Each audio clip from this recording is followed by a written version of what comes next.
Hello, it's 9 p.m. in Art. This time to English New Edition for tonight headlines. We have the meeting on the strengthening of public finance performance.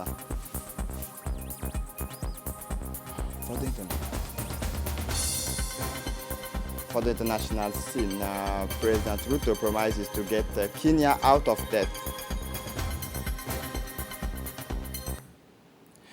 Welcome to our newsroom. A meeting of restitutions of work of the second mission PIFA was held yesterday, Thursday, September 29, 2022 at the meeting room of the Ministerial City under the aegis of the Ministry of Budget and Economy and Finance in charges of industry.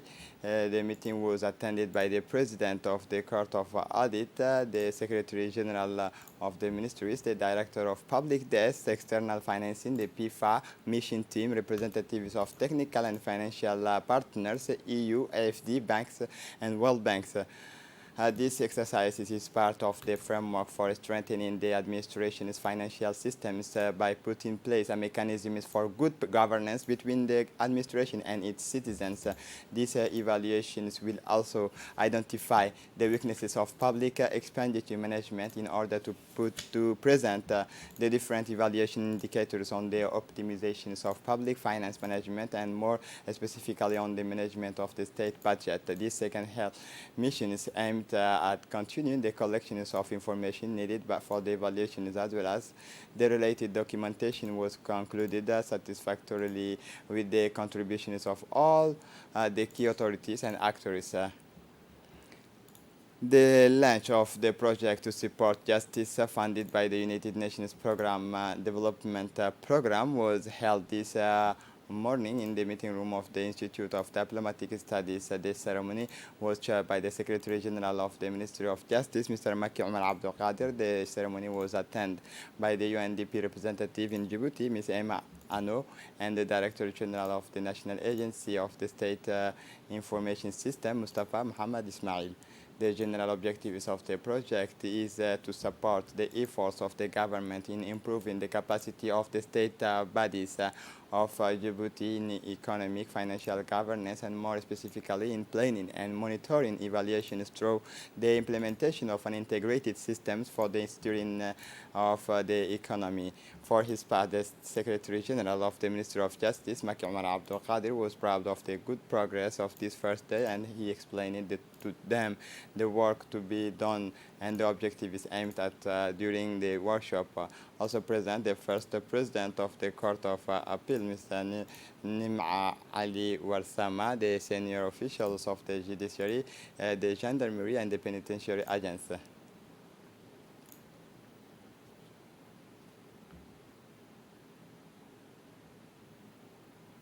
The representative of the UNDP in Djibouti, Ms. Emma Ano, said in her speech that today we mark an important step in our work and our process. We have worked several times on establishing the partnership to prepare the work to evaluate the international expertise that it accompanies us today.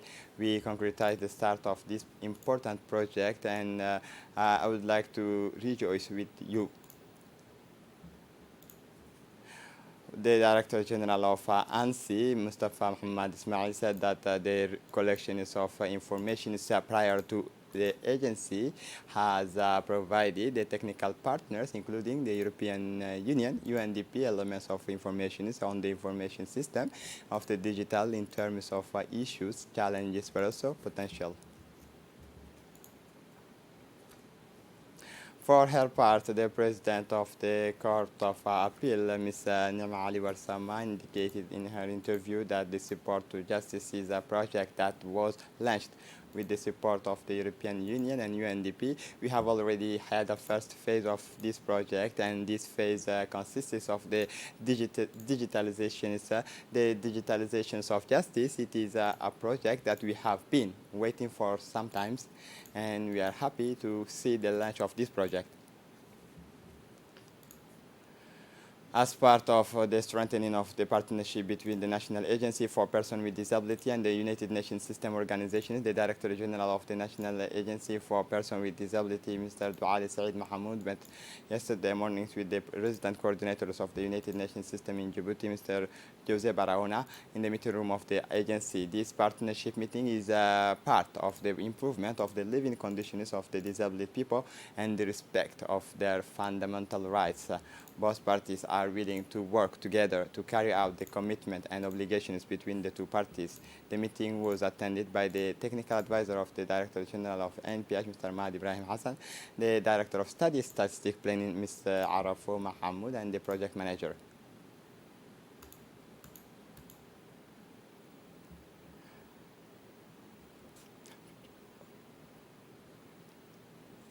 For his part, the General Directors of the NPH, Mr. Douali Saeed Mahamoud, stressed in his speech that the National Agency for Persons with Disability aims to promote participation, integration, and equal opportunities for people with disability in all areas of social life. The Director General of the National Agency for Persons with Disability, Mr. Douali Saeed Mahamoud, said that the purpose of this meeting is to describe the conditions of engagement as well as the obligations between the two parties within the framework of improving the living conditions of people with disabilities. Within the framework of bilateral cooperation between the Republic of Djibouti and the Kingdom of Saudi Arabia, the Governor of the Central Bank of Djibouti, Mr. Ahmed Ousmane Ali, accompanied by the Ambassador of Djibouti to the Kingdom of Saudi Arabia, the Aydin Said Bamakrama, and his delegation is composed of Ali Dawood, Director of Banking Supervision, Mr. Abbas Taher, Director of Financial Intelligence, and Ms. Hanadi Khalid Ahmed, Head of the Financial and Islamic Institutions of the Offices of the Governor, began an official working visit to Riyadh. Abbas, Director of Financial Intelligence, and this visit to meet the top management of the Saudi Central Bank and other financial institutions in the kingdom from September 27 to 13, 2022. The maintenance visit of the governors of the Central Bank of Djibouti and his delegation began with the holding of a bipartite working meeting with the senior officials of the Saudi Central Bank in Riyadh, during which they discussed ways and means to strengthen coordination procedure between the two institutions and to initiate exchanges of experience. Djibouti Port System Community Systems was invited to present at the 8th International Conference of Single Windows held from 26 to 28 September 2022 in Marrakesh, initiated under the theme Single Windows of the Future at the heart of digital transformations and the fluidity of cross-border trade.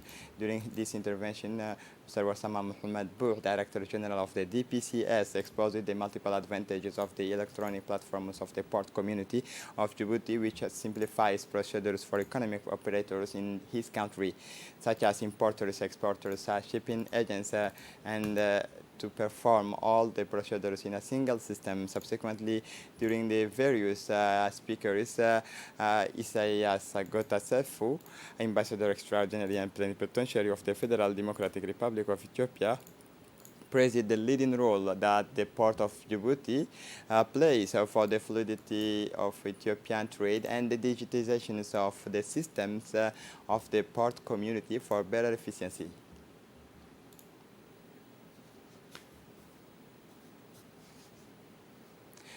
The exercises provided unsuspected mental and physical health benefit. Walking reduces stress, and is one of the most beneficial exercises for the health.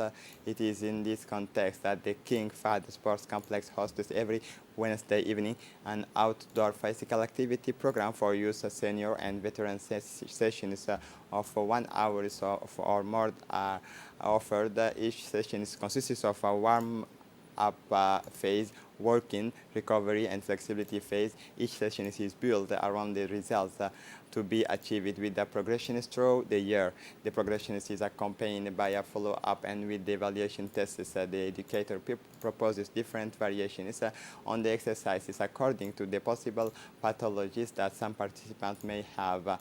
As a reminder, practicing physical activities has multiple benefits, helping the bodies to stay healthy, the folk by strengthening muscles, improving balance increasing confidence is one of the one's physical abilities.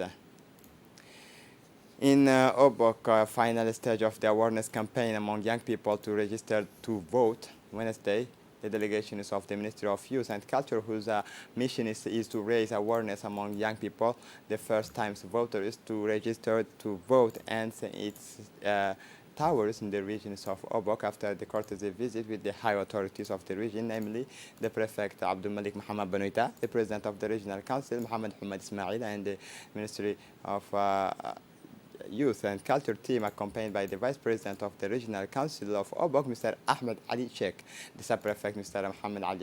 Mohammed Omar Ali, headed of to Fanti Hero Peripheral District of the city of Hayu for the registration on the electoral roll to the resident of this district. Finally, the participants of the meeting were enthusiastic about this noble civic and initiated by the Ministry of Interior, Saeed Nuh Hassan, and Dr. Hibo Mumin Asowe. In order to promote a sustainable development with integrity, the government relies on modern infrastructure projects implemented all over the countries with its citizens who have more and more expectations and who are more and more actors. Listen for more details. The government relies on modern infrastructure projects located throughout the country with its citizens who have more and more expectation and who are more and more actors. These initiatives are a perfect illustration of national vision for 2035, which should really be welcome. In Tajora, the region lives at the pace of various large-scale projects, including a modern port within a shipyard, a new road between Tajora and Balho, the Gadile Palm Village. It is recalled that the city of Tajora originally consists of two districts in this case, and today the neighborhoods are diversified and spread east of Sheikh Mohammed and west to PK6, which has allowed it to offer myriad of real estate investment opportunities through its developing neighborhoods. This is to put a spotlight on the economic policy that have marked the development process of our country, and doing so that allowed the country a sustainable development, especially with the multiplications of modern infrastructure projects. It is true that during the last 10 years, our country has experienced a political and economic development of exceptional magnitude, and Tajora is part of this city that has beneficiated from this advantage to be a city more beautiful and more captivating. Recall that the objective of the government and businessmen in the region of Tajora who never tire of beautifying this city is primarily to ensure an optimized impact of economic benefits on the local socio-economic fabric and cultural. The prefect of the region, Hassan Dabeli, has in an interview he gave us emphasized the economic impact of such a large-scale site that will give a more attractive and dazzling images of the region. I am delighted to see that thanks to the vision of the head of state, His Excellency Ismail Margili, the future of our country is very promising, he said. He also said that the country and the city of Tajora is located at the mouth of the river, and that the government has taken special protective measure as part of a management plan to reduce the damage that can cause this river, where the multiplications of a large-scale infrastructure project such as the construction of Gadile Palm Village, the Head of State Foundation, and housing areas enjoy with the captivating splendors one of the most beautiful coastal cities of Djibouti. Tajura, the white city is reborn, more seductive and more prosperous than ever, launch again to amaze and surprise us with its splendid and beaches whose shores irresistible attract the inhabitants, travelers, and various large-scale construction sites. We have to admit that the real estate boom is playing crucial roles in the fight against unemployment. A sustainable urban and development that reflect the vision of the President of the Republic, our country has said more than ever determined to increase its economic activities that contribute greatly to socio-economic and cultural development. The young people of the region have taken advantage of this work and earn a living condition, which is a major asset. The mobile team of the Tajura Customs Brigade says it's an important quantity of 800 kilograms of cat at the prefectures of the Director General. This cat was seized by the Customs Brigade and in collaboration with the military officers commanded by Colonel Major Ali Shaham Dawood, the General Director of the Customs Officer Guled Ahmed Yusuf congratulated all the collaborators and of Tajura region and the agents of the Tajura Customs Brigade.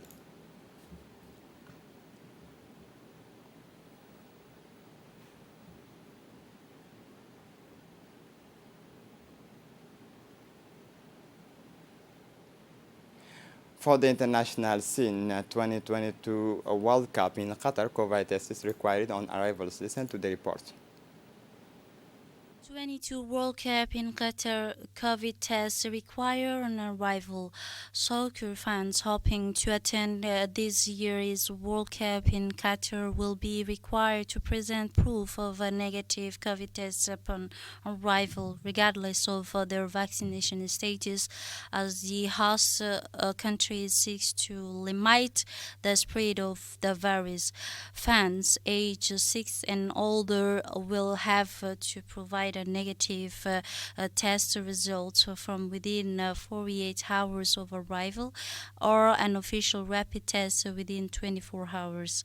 Organizer announced Thursday that all visitors aged 18 years old or older will also have to download a government-controlled mobile app that tracks people's movement and health status. Vaccination is not mandatory for the estimated 1.2 million fans expected to attend the tournament, which begins November 20. The Kenyan President William Ruto said Thursday that he would lead an administration that would transform the country. Listen for more detail. Promised to get Kenya out of debt. Kenyan President William Ruto said on Thursday he will lead an administration that will transform the country, addressing a joint session of National Assembly and the Senate. It was his first speech to the House as head of state, pledging to be a loyal, hardworking, and dedicated president to every Kenyan.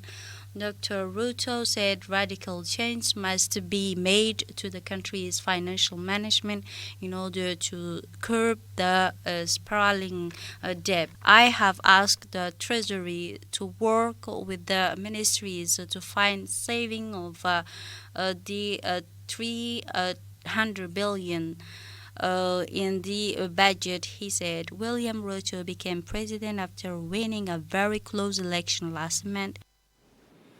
This is it for the news. Thanks for watching us. Have a good evening.